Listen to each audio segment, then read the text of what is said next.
Phim mới của Lâm Canh Tân, nữ hoàng mặc cả, tại sao, ông chủ hống hách, do Lâm Canh Tân thủ vai, lại khác với những người khác. Yuen Duệ đã im lặng dưới đáy hồ 4 năm, và tin tức về tiểu sử Chu Treo 2 vẫn còn rất xa. Tuy nhiên, một bộ phim thần tượng hiện đại khác với sự tham gia của Lâm Canh Tân đã lặng lẽ bắt đầu phát sóng. Bộ phim mới này có tên Mi Bargain Queen. Anh và U Di Nhân hợp tác để mang đến một bữa tiệc thị giác mới cho khán giả. Mi Bargain Queen có sự tham gia của Lâm Canh Tân, U Di Nhân, U Chi Long và những người khác, được bổ sung bởi các diễn viên như Wang Hiran, Ma Si Chao, Song Y Sinh và những người khác, tạo thành một dàn diễn viên mới lạ và bắt mắt. Tiêu đề của vở kịch rất phù hợp, nhân vật nữ chính do U Di Nhân thủ vai là một người mặc cả, mới nổi chuyên mặc cả cho người khác. Tuy nhiên, nếu khán giả mong chờ một bộ phim truyền hình khắt khe về công sở thì nên xem Thành phố lý tưởng, bởi vì mặc dù Mi Bargainer liên quan đến các yếu tố nơi làm việc nhưng nó không tập trung vào bầu không khí nơi làm việc. Về cơ bản, nó là một bộ phim hài nhẹ nhàng thành thị với trục chính là tình yêu lãng mạn. Trong các bộ phim thần tượng tình yêu hiện đại thường có bối cảnh nam chính, Tổng thống hống hách, điển hình. Trong bộ phim Nữ hoàng mặc cả của tôi, nhân vật nam chính do Lâm Canh Tân thủ vai đã ăn sâu vào lòng mọi người với tư cách là một ông chủ lạnh lùng và có phần kiêu ngạo ngay khi xuất hiện. Mở đầu bộ phim truyền hình, nam chính và nữ chính bất ngờ gặp nhau ở một bến xe buýt.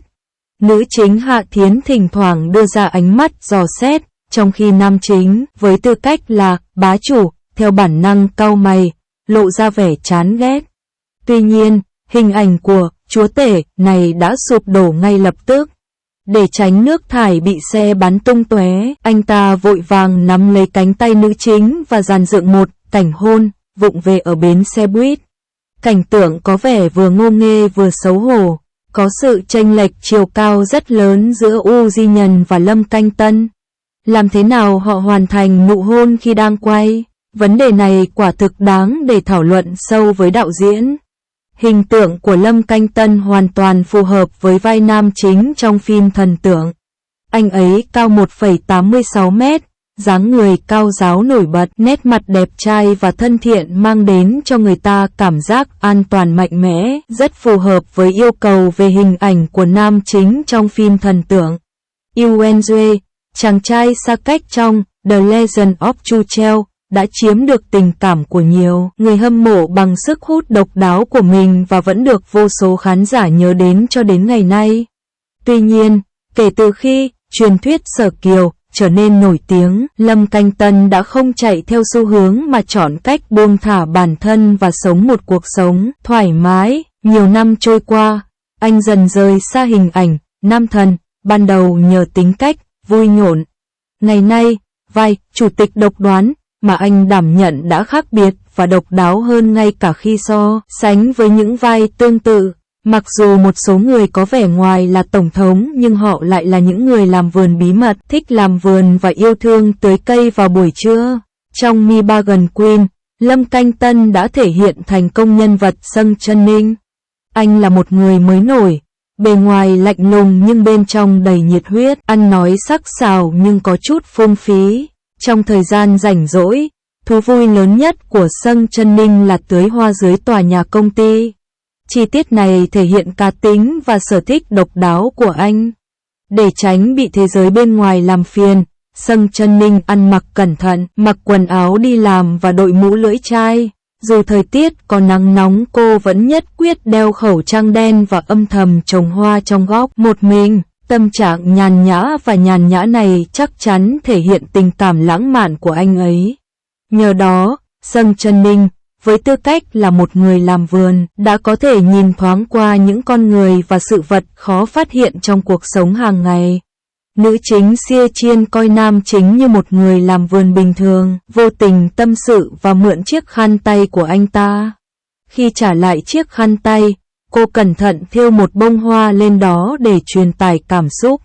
Cốt truyện khăn tay này trong các bộ phim truyền hình hiện đại diễn ra một cách tuyệt vời và tự nhiên. Loại cốt truyện này chỉ xảy ra trong phim thần tượng, Mặc dù Lâm Canh Tân chỉ để lộ đôi mắt, nhưng đặc điểm cá nhân của anh ấy lại vô cùng đặc biệt. Không chỉ đôi chân thon thả khó che giấu mà khí chất mạnh mẽ cao 2,8 mét của anh cũng đã lộ rõ. Trong Mi Bargain Queen, Chủ tịch Sung Chun Ninh do Lâm Canh Tân thủ vai không chỉ giỏi cải trang mà còn thể hiện hình ảnh ấm áp, vừa nghiêm túc vừa dễ thương trong đời sống riêng tư. Khi biết bạn trai của em gái mình có tính cách đáng nghi, anh tỏ ra khó chịu và định nổi giận nhưng thay vào đó lại đeo một chiếc tạp dề màu hồng và âm thầm nấu vài món ăn. Sau bữa ăn, anh nhẹ nhàng mắng mỏ em gái nhưng cũng không mạnh mẽ tách hai người ra. Sự bao dung và tính tình tốt của vị CEO này thực sự là hiếm có. Tuy nhiên, với tư cách là một tổng thống, quá bao dung và rộng lượng có thể không phải là một bước đi khôn ngoan. Bởi vì điều này có thể dẫn tới sự khiêu khích không kiềm chế được, thậm chí là sự phản bội của những người xung quanh. Một khi rơi vào bẫy, bạn không những có thể bị mất mặt mà thậm chí có thể phải đối mặt với tình huống xấu hổ là bị đuổi ra khỏi khách sạn. Mặc dù tình huống này có vẻ khó xảy ra trong hầu hết các vai CEO, nhưng CEO do Lâm Canh Tân thủ vai đã gặp phải một tình huống cực kỳ đáng tiếc.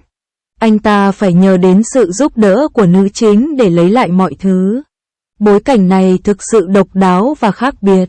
Mi Bargain Queen đã thể hiện chất hài nhẹ nhàng ngọt ngào và lãng mạn ngay khi lên sóng.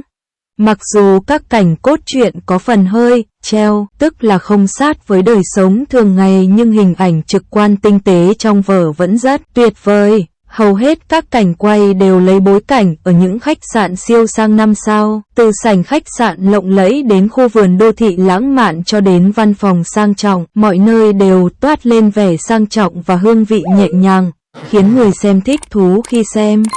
Lâm Canh Tân lần đầu tiên thách thức hình ảnh một tổng thống độc đoán thay thế và tạo dựng thành công giấc mơ của 900 triệu cô gái. Uzi Nhật đã có sự tiến bộ đáng kể cả về ngoại hình lẫn kỹ năng diễn xuất, thoát khỏi hoàn toàn hình tượng, đường nét bay lượn. Cô thể hiện vai nữ mặc cả Xia Chiên một cách tự nhiên và phù hợp, xinh đẹp và cảm động. Mặc dù cốt truyện hơi trần tục và vụng về, Mi Bargain Queen vẫn có thể được sử dụng như một bộ phim truyền hình về bữa ăn thư giãn và giảm căng thẳng. Nếu khán giả có thể chấp nhận phong cách độc đáo của nó có thể mang lại trải nghiệm xem thú vị.